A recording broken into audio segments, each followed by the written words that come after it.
Casi todos sabemos querer,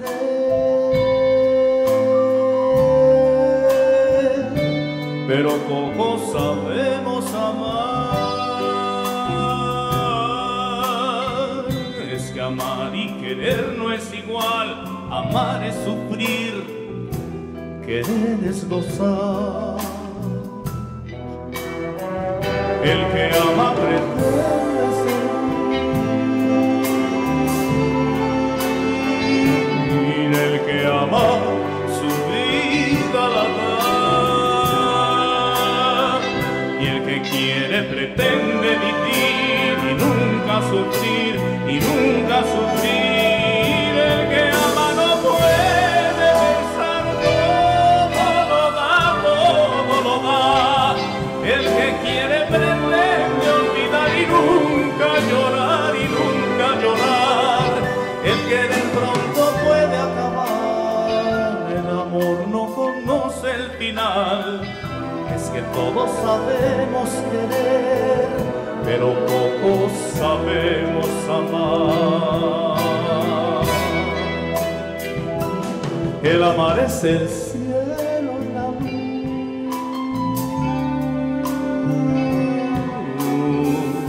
El amar es total plenitud. Es el mar que no tiene final. Es la gloria y la paz. Es la gloria y la paz. El querer es la carne y la flor. Es buscar el oscuro rincón.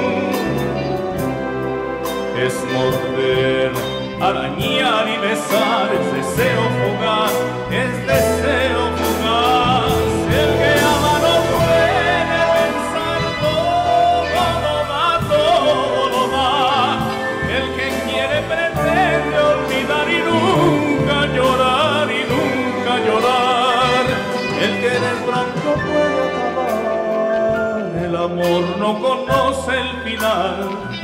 Es que todos sabemos querer, pero pocos sabemos amar. El que ama no puede pensar, todo lo da. El que quiere pretende olvidar y nunca llorar, y nunca llorar. El que de pronto puede acabar,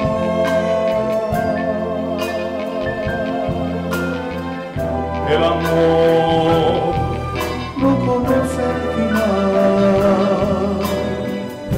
Es que todos sabemos querer,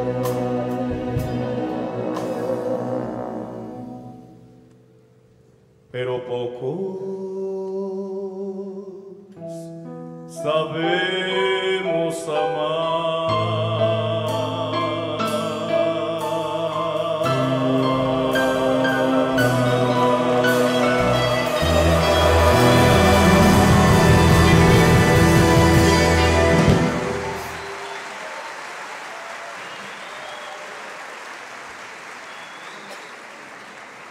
Muchísimas gracias. Buenas noches, Universidad de Antioquia.